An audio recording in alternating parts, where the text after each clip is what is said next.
Yeah, just one more round. Come on, baby. Hit harder.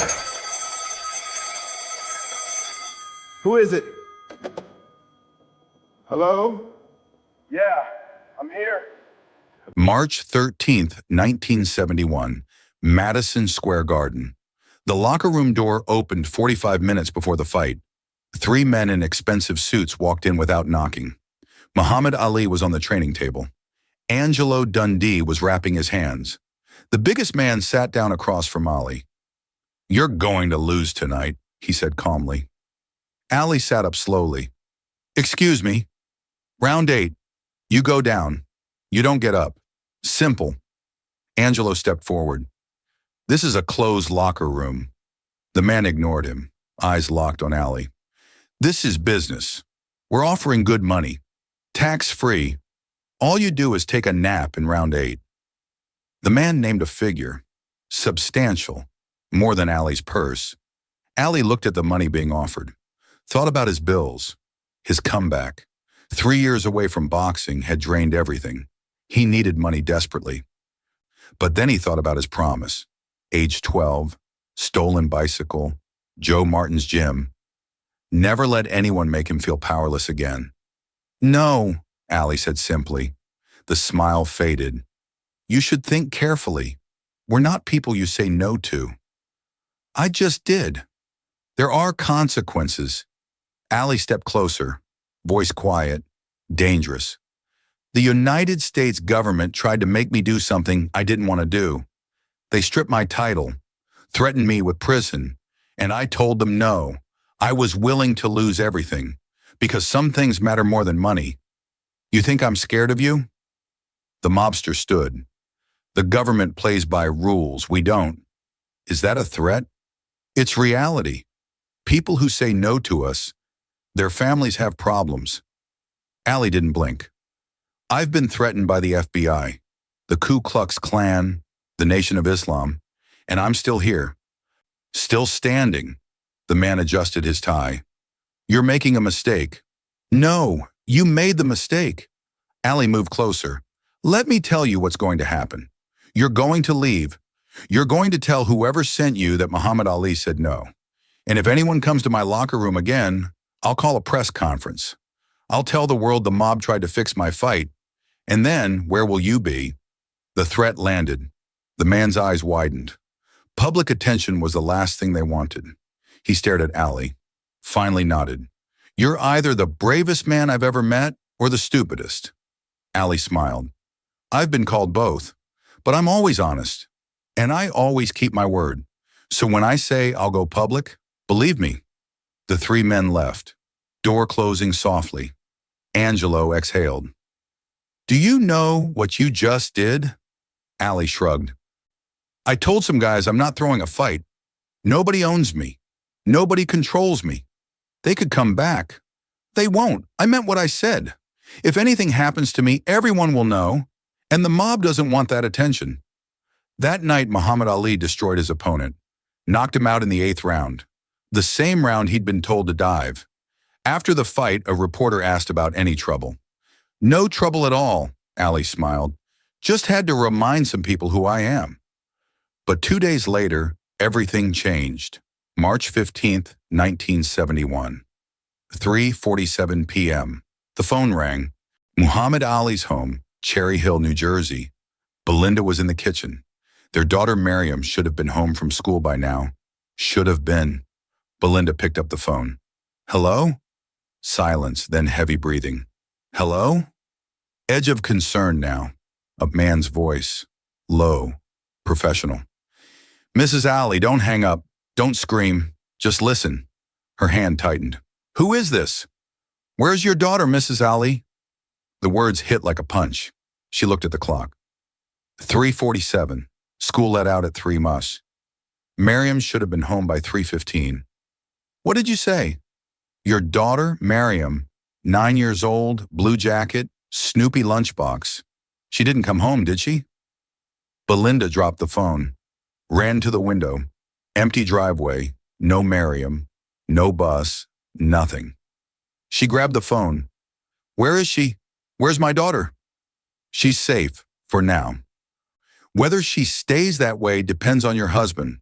Oh God, please, she's just a little girl. Nobody wants to hurt anybody. We just want your husband to understand. He made a choice 2 days ago.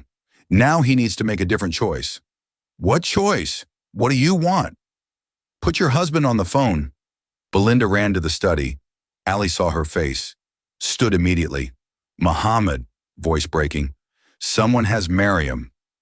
Everything stopped. World, time, heart. He took the phone. Voice deadly calm. Where is my daughter? Mr. Ali, we met 2 days ago. Your locker room, remember? Blood went cold. The suits, the threat. If you hurt her, nobody's hurt yet. But that depends on you. What do you want? You cost us money 2 nights ago. Now we need to recoup. You have a fight in Houston. 3 weeks. You're going to lose. Round 6. We make our money back. And if I do this, you'll let her go? Do this. Your daughter comes home safe. Don't. The threat hung unfinished. Let me talk to her. Let me hear her voice. You'll hear from us in 12 hours. Instructions then. Don't call police. Don't call FBI. You do. You'll never see her again. Please, just let me talk to her. The line went dead. Ali stood frozen. Phone pressed to his head. Unable to move. Think. Breathe. Belinda was screaming. We have to call the police. Angelo arrived 20 minutes later. We call the FBI. Right now. They handle kidnappings. No, Ali said, voice flat. Empty. Muhammad, your daughter. They said no police. No FBI. If I call, they'll kill her. They're bluffing. Ali grabbed his shoulders. You don't know that. You don't know these people. They've killed before. I can't risk it. I can't risk her. Belinda was on the couch, rocking, crying. What are we going to do? Ali sat next to her, but he had no answer. For the first time in his career, Muhammad Ali had been knocked down and didn't know how to get back up. The house fell silent. Sun setting. Darkness creeping in. Somewhere out there, his 9-year-old daughter. Alone. Scared. Waiting for him to save her. But how? He was the greatest fighter in the world. But he couldn't fight this. Couldn't punch his way out. Or could he? An idea formed. Crazy. Dangerous. Possibly suicidal. But the only idea he had. He stood. Walked to the phone. Started dialing. Who are you calling? Angelo asked. Everyone I know in this city. Every boxer. Every promoter. Every connection I've made in 20 years. Someone knows something. Someone saw something. And I'm going to find out who. They said no police. Ali's eyes went cold, hard. I'm not calling police. I'm calling my people. The boxing world. The streets. These men are mob. They're connected. They're known. Someone knows where they operate, where they keep people. And then what? Then I go get my daughter back. They'll kill you. Maybe. But I'm not sitting here. I'm not waiting while my baby is scared. I'm going to find her. Tonight. Angelo and Belinda looked at each other. They knew that look. They'd seen it before fights. Nothing would stop him. Nothing would stand in his way. Muhammad Ali never gave up. Never quit. Never accepted defeat. And he wasn't about to start now. The hunt had begun. 7:30 p.m. Newark streets. Muhammad Ali in the back of a black Cadillac. Angelo driving. Jimmy Ellis in passenger seat. Jimmy knew the streets. Knew the people. 5 locations already. Boxing gyms. Social clubs. Corner bars. Word traveled fast. Muhammad Ali was asking questions. And when the greatest fighter alive asks, people talk. First real lead came from an ironbound gym owner. You're looking for the Vitale crew, he whispered. Warehouse near the docks. Import-export business. Legitimate on paper. Address? The man wrote it on a napkin, handshaking. Ali, these aren't people you mess with. They're connected. I don't care if they're connected to God himself. They have my daughter. The warehouse was industrial area. Port Newark. Abandoned buildings. Empty lots. Perfect for mob business. Ali told Angelo to park 3 blocks away. Approached on foot, dark except for single light above steel door. Probably 6, 7 guys inside, Jimmy whispered. All armed. Ali stared at the warehouse. She was in there. He could feel it. Every instinct screaming. We should call police now, Angelo said. We found the location. No. Police show up. They panic. They'll hurt her. Or move her. Or worse. Ali started walking. Muhammad, wait. We need a plan. But Ali was already moving, not running. Walking, steady. Like walking into the ring. Steel door unlocked. He pushed it open. Metallic screech. Inside, mostly empty. Concrete floor. Steel beams. Stacked crates. In the center, under hanging light, 4 men playing cards at folding table. They looked up. Surprise, recognition, concern. One stood, biggest, thick neck, scarred knuckles. Private property. You need to leave. Ali kept walking. Where is she? I don't know what you're talking about. My daughter, 9 years old. You took her today. Where is she? The 4 exchanged glances. One reached inside his jacket. Big one held up hand. Nobody moves. This is Muhammad Ali. Show some respect. Where's the girl? Ali asked, voice eerily calm. The big man studied Ali. Regret crossed his face. Look, Ali, I'm a fan. I really am. Watched you beat Liston. But this is business. You need to leave before this gets ugly. It's already ugly. You took a child. You threatened her. It doesn't get uglier. We didn't hurt her. She's fine. Back office. Watching TV. Eating pizza. She doesn't even know what's happening. We're not animals. Ali stepped forward. Then let her go. Let her go and I'll walk away. I'll throw the fight in Houston. Just give me my daughter. Big man shook his head. Doesn't work that way. We have orders. She stays until after the fight. Insurance. 3 weeks. You're keeping a 9-year-old for 3 weeks. After you agree, after we're sure you won't go to cops, we'll move her somewhere comfortable. Nice house, good food. Think of it as extended sleepover. Something snapped inside Ali. All the fear, all the powerlessness, all the rage, exploded. Do you have any idea what you've done? The 4 stepped back. They'd seen Ali fight, but never seen this. Not the showman, not the poet. Something primal, a father whose child had been taken. You think I'm here to negotiate? Ali continued. Right now, my trainer is outside making phone calls. To FBI, to New York Times, to ABC News. In 10 minutes, this warehouse will be surrounded by police. Federal agents, reporters with cameras. And the whole world is going to know the mob kidnapped Muhammad Ali's daughter. Big man's face went pale. You're bluffing. Am I? You want to test that? You want to be the man on the front page tomorrow? You know what happens when you bring that heat? The bosses don't protect you. They cut you loose. They make you disappear because you became a problem. One of the others was shaking. He's right. Jesus Christ. Grabbing a kid? This isn't what we do. Big man ran hand through hair, sweating. Boss said to grab her, send a message. Your boss isn't here. You are. And in 8 minutes, every cop in New Jersey is coming. So you choose. Let my daughter go right now. I'll call off police. I'll say it was misunderstanding. Nobody gets arrested. Or try to stop me. And when federal agents bust that door and find my daughter, you're spending 20 years in prison. Your choice. 8 minutes. Silence was deafening. Ali could hear his heartbeat. Go get the girl, Big man said quietly. One ran to back office. 30 seconds later emerged with Maryum. Blue jacket, Snoopy lunchbox, confused but unharmed. Daddy! She ran to him. Ali scooped her up, held her tight. Are you okay? Did they hurt you? I'm okay, Daddy. They said we were playing a game. They gave me pizza and cartoons. Ali looked at the 4 men over her shoulder, eyes wet, voice steel.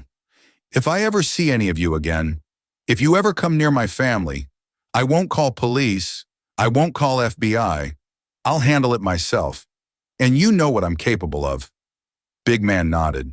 It's done. We're done. You have my word. Allie turned, walked out. Angelo and Jimmy waiting, eyes wide. They'd heard everything. As they drove away, Angelo spoke. You know they're not really going to leave you alone. Yes, they will, Allie said, because I did call FBI before we came. They're raiding that warehouse right now. 3 days later, FBI Newark field office. Special Agent Fletcher sat across from Allie in interview room. The raid netted 4 arrests, all facing kidnapping charges. We need you to testify, Fletcher said. Your testimony is crucial. These men are connected to one of the biggest crime families. With your help, we can take down more than just kidnappers. Allie shook his head. No. Mr. Allie, they kidnapped your daughter. And she's safe now. That's all that matters. These men need to face justice. Allie leaned back. Agent Fletcher, I've spent my life fighting. In the ring. Outside. Fighting the government. Fighting racism. Fighting for what I believe. And you know what I've learned? Sometimes you win by walking away. This isn't walking away. This is letting criminals go free. The 4 men who took my daughter, they're in jail. That's justice.